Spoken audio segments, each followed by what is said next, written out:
As-tu déjà renoncé ta vie du péché? Alléluia. Amen. Amen. De quel renoncement on te parle? On te parle de ta vie cachée, de ta vie, du péché qui est en toi. Si tu ne te renonces pas à cela, tu ne peux pas accompagner Jésus-Christ. Tu ne peux pas devenir disciple de Christ. C'est à force d'abandonner ta vie là, de renoncer à ta vie, que tu peux maintenant suivre Jésus-Christ. Le péché habituel, le péché qui est en toi, ce que tu protèges, ce que tu gardes, ce que tu es en train d'entretenir, c'est ça la mort qui te suit. Alléluia. Amen. Ce que tu protèges, ce qui est mal en toi et puis tu gardes,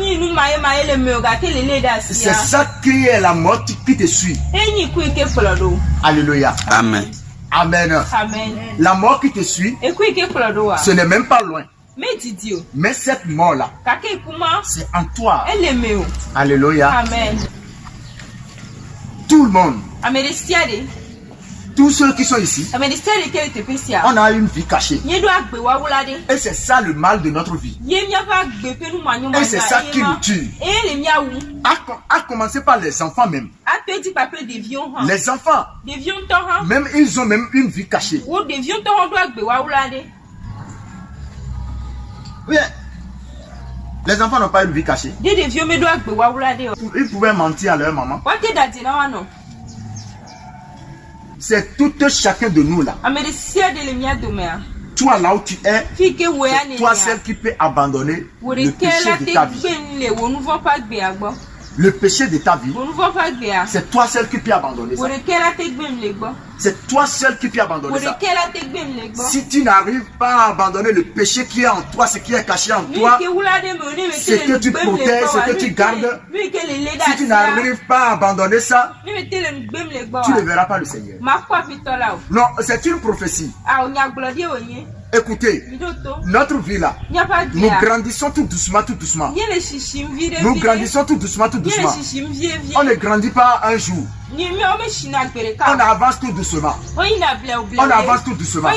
Mais voilà que tu avances, tu caches les choses à Dieu. Voilà que tu avances, tu caches ta vie à Dieu.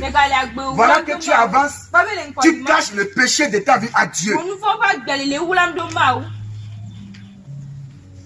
Tu caches ta vie à Dieu et tu dis que tu serais béni. Si je vous enseigne la vérité, de vous ramener directement à Dieu, c'est mieux que de vous dire des choses qui vous plaisent. Je vous dirai, Dieu vous bénisse. Demain maintenant, quelqu'un sera béni. Demain maintenant, tu vas acheter une moto. Demain maintenant, tu vas acheter une voiture. Si je dis ça, c'est inutile. Tu paies la voiture, tu n'as pas la vie éternelle, tu n'as rien. Tu n'as pas la vie éternelle, tu n'as rien. Tu chantes à l'église, tu joues des tam-tams, tu n'as pas la vie éternelle en toi. Je ne peux pas vous rassembler et vous mentir et vous dire parce que le monde d'aujourd'hui, nous aimons les bonnes choses, nous aimons écouter les bonnes choses. Je suis venu, je vais dire demain ou bien le dimanche prochain, on va fêter, nous allons préparer, nous allons manger. Inutile. La nourriture c'est pour le corps. Et tu iras au WC, ça va partir. Si tu meurs là, est-ce que ton esprit là et ton âme là, est-ce que ça ira vers Dieu? C'est là la question que tu dois poser. Témoigner la vie de quelqu'un. Je peux prendre Sœur Mathilde et témoigner sa vie. Et dire que non, Mathilda, non, elle est docile. Non, elle fait la volonté de Dieu. Or, c'est du mensonge. Dans son cœur elle-même là, elle sait qu'elle ne s'est pas encore repentie totalement. Elle ne s'est pas encore renoncé à sa vie du péché. Il y a quelque chose qui est caché en elle. On peut t'amener, on peut te trimballer chez tous les dieux étrangers de cette terre-là. Tu ne verras aucun changement. Rien ne peut pas changer le monde là. Sauf la parole de Dieu qui peut changer le monde. Sauf la parole de Dieu qui peut transformer le monde. La parole de Dieu, c'est ça qui transforme les vies. Là où tu es, tu as besoin de la parole de Dieu avant d'avancer. Tu ne peux pas avancer sans la parole de Dieu. Là où tu es là, il faut t'éloigner de la parole de Dieu.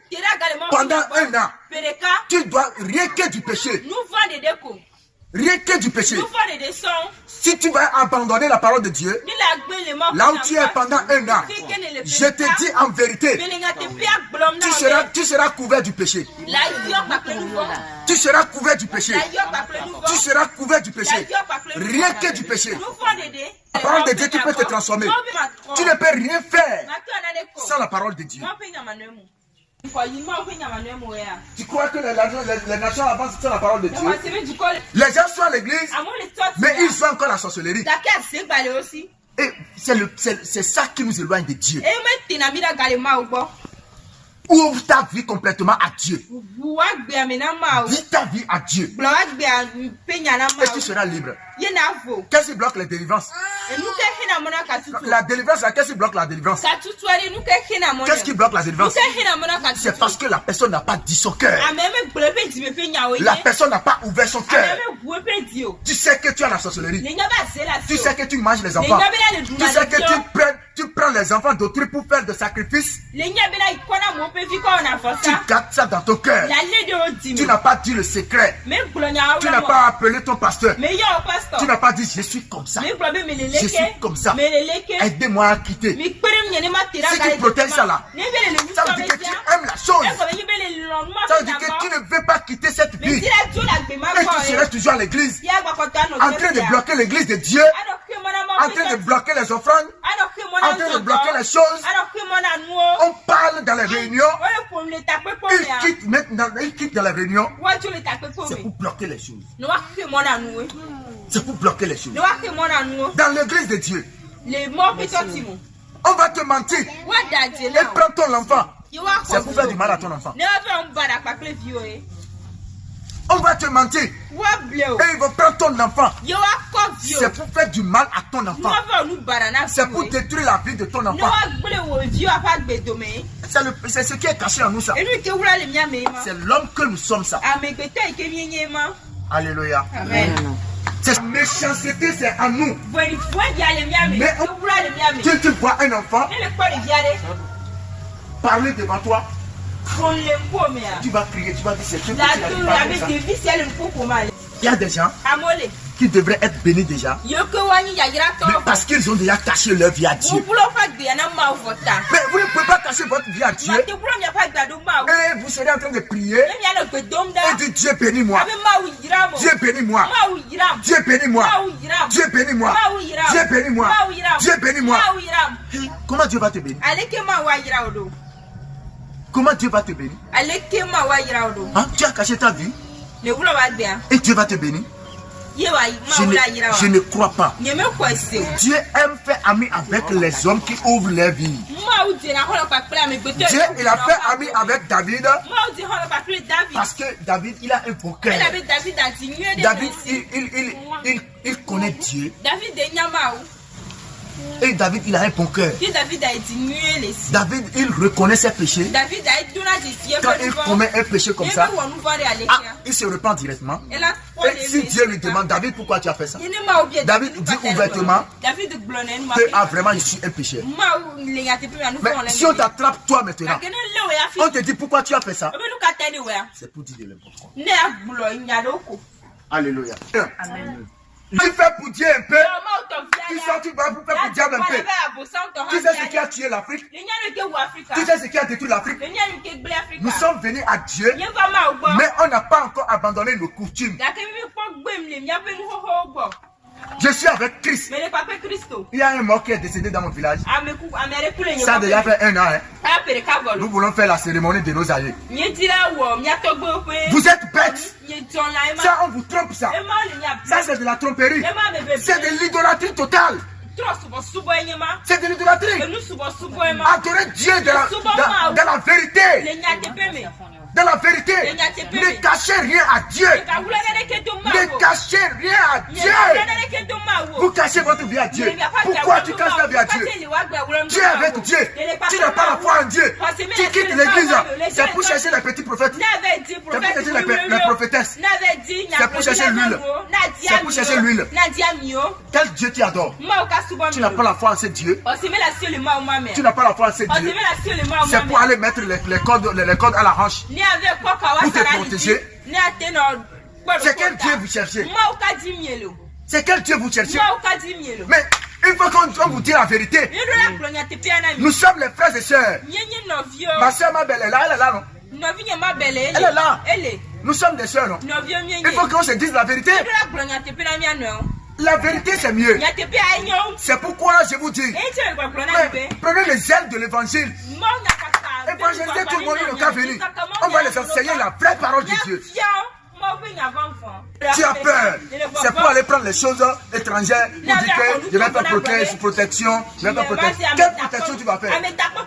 Quelle protection? C'est la prière seule que je fais. Seulement la prière. Et j'écoute la parole de Dieu. Je fais la lecture biblique. Et qu'est-ce qui se passe?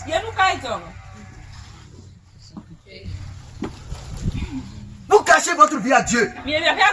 C'est qui vous conduit dans la souffrance. C'est qui vous conduit dans des problèmes.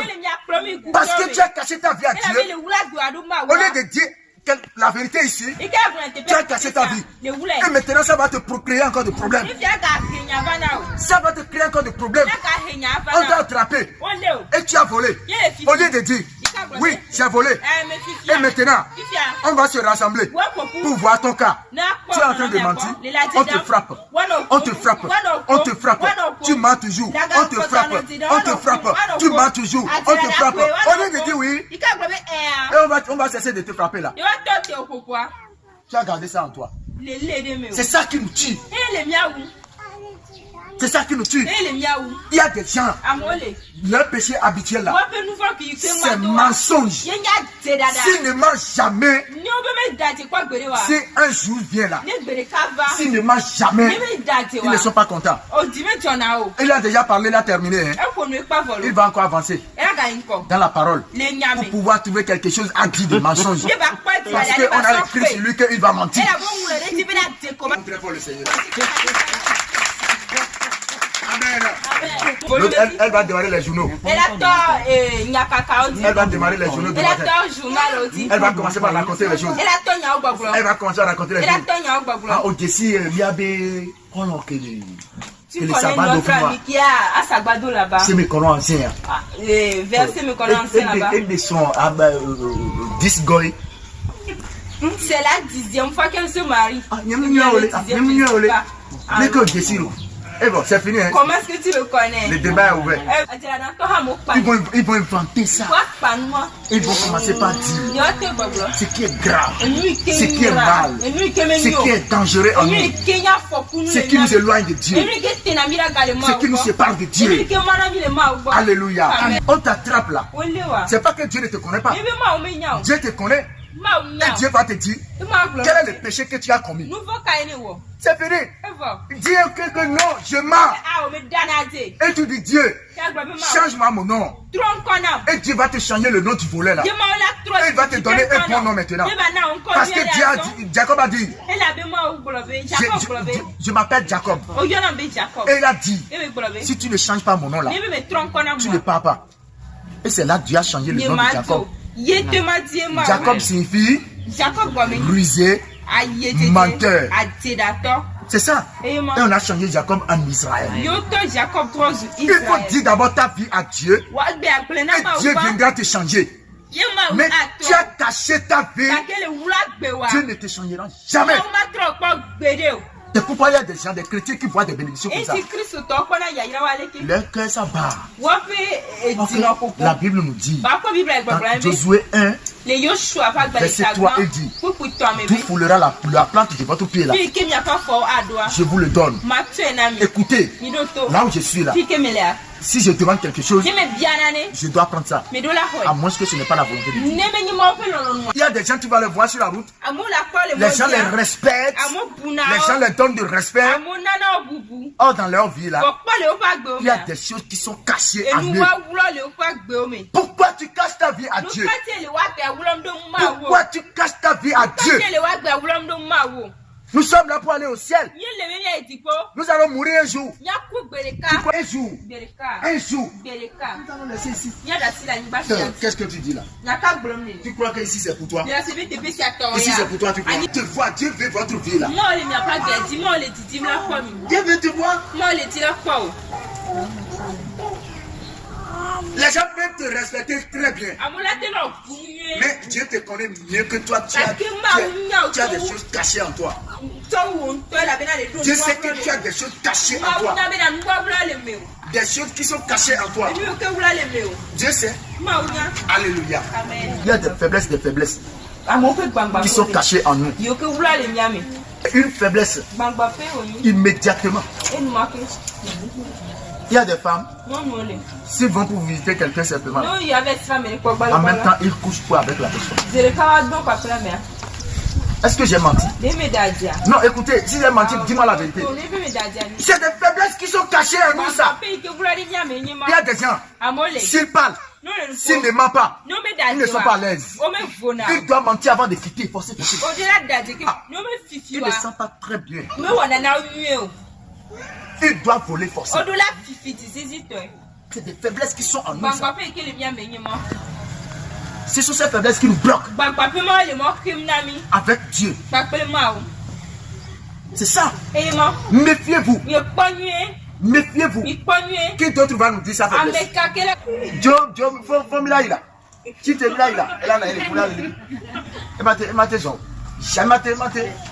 Jamais. Sur quoi nous sommes assis. Dieu nous connaît tous. Sur quoi nous sommes assis. Dieu le connaît très bien. Très bien. Même. Tu es enfant. Tu es adulte. Dieu te connaît très bien même. Très bien. C'est ça. La charge sur quoi nous sommes assis. Dieu connaît ça. Dieu connaît ça. Il faut dire si ça démarre son travail là. Si je ne couche pas avec un homme là, je ne sais pas bien. Si le virus démarre là, si ça démarre là, si je ne vole pas là, c'est le virus. Si le virus démarre là, si tu ne mens pas là, tu ne seras jamais à l'aise. Jamais. C'est le virus qui est en nous. Ils ont trouvé la médecine des virus. Mais ils n'ont pas encore trouvé la médecine du péché. Le virus là, le plus grand virus là. Le plus grand virus là, c'est le péché. Il faut trouver son vaccin, il va voir. Le vaccin du péché, c'est Jésus-Christ de Nazareth, un peu bas. Si tu n'as pas ça en toi là, on va te trémaler dans tous les hôpitaux. On va te vacciner. Elle ment trop. Faut la vacciner.